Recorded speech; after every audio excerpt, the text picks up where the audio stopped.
Je démarre ici l'enregistrement. Je vais donner tout d'abord la parole à Étienne Daillé et merci d'avoir accepté d'enregistrer cette première présentation et puis de la rediffuser sur le site du colloque.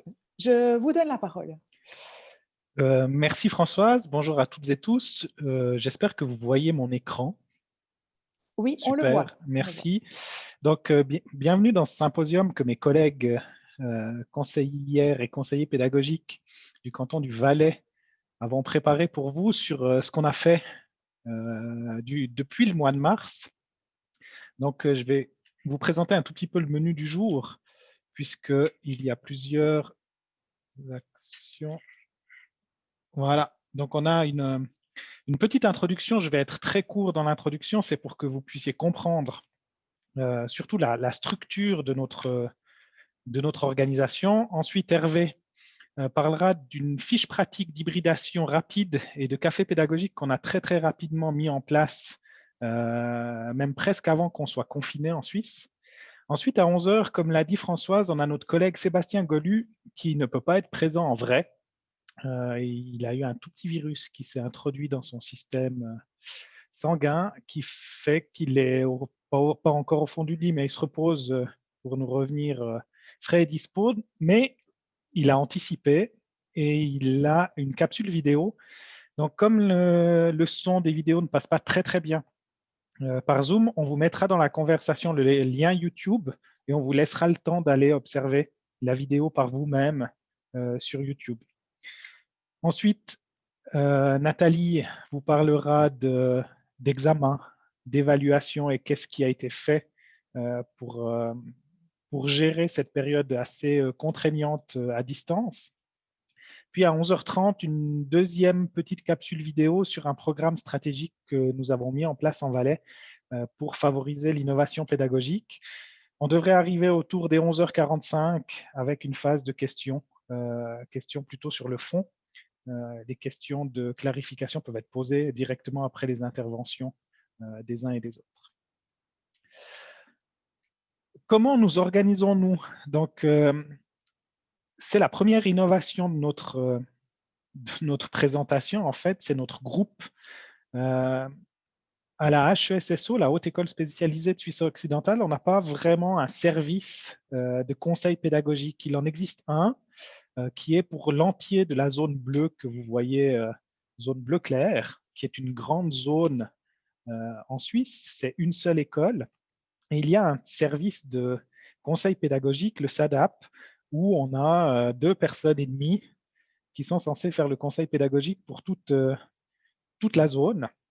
Il y a, sauf erreur, 26 écoles différentes, 26 sites différents.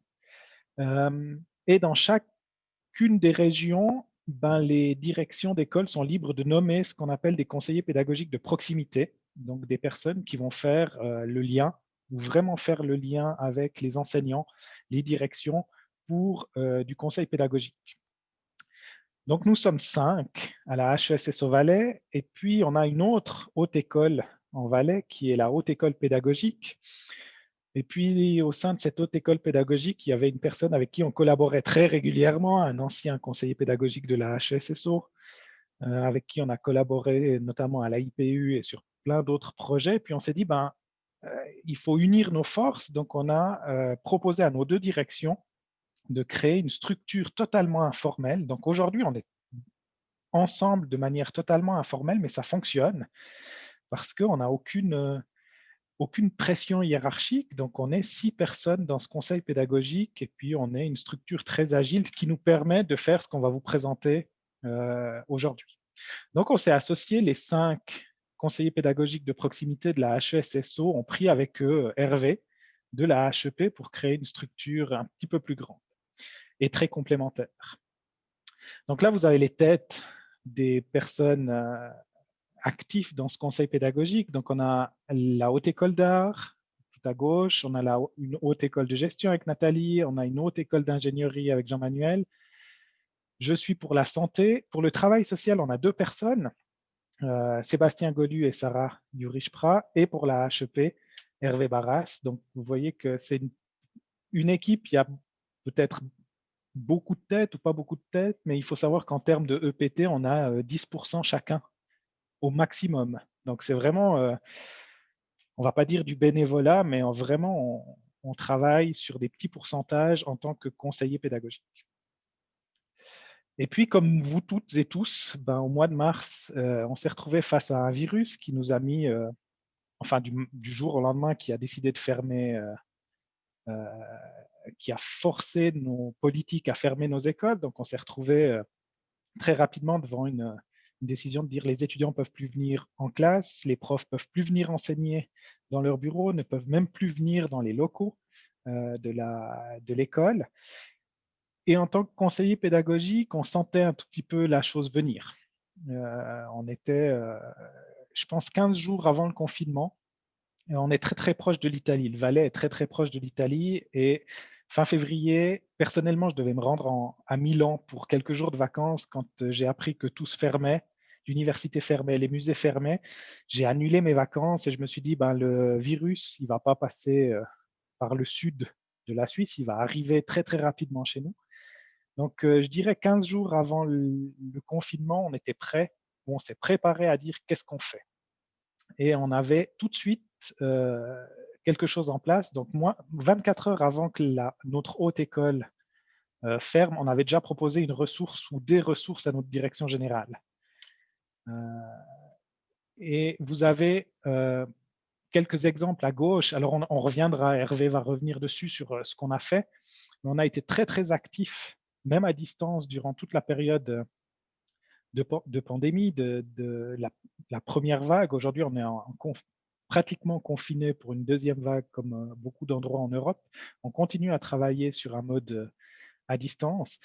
Deux principes qui ont guidé notre action depuis mars. Le premier principe, c'est être dans l'action plus confortable que d'être dans la réaction.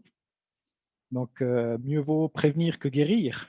Donc, on a toujours anticipé, on essaye toujours d'anticiper un petit peu, avec plus ou moins de succès, mais il vaut mieux préparer quelque chose qui ne va pas être utilisé que de ne pas être prêt du tout.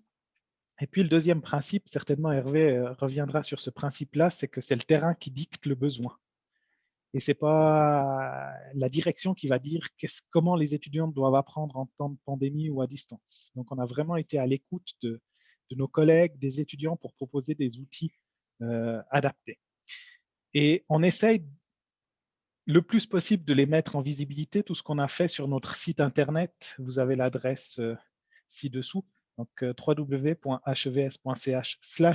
où vous retrouvez une grande partie de manière totalement libre. Tout le monde est libre de prendre, d'adapter à son contexte, etc. Donc, sans autre, allez-y. Et mon temps est dépassé, donc je peux passer la parole à Hervé, qui va... Pardon, j'affiche le...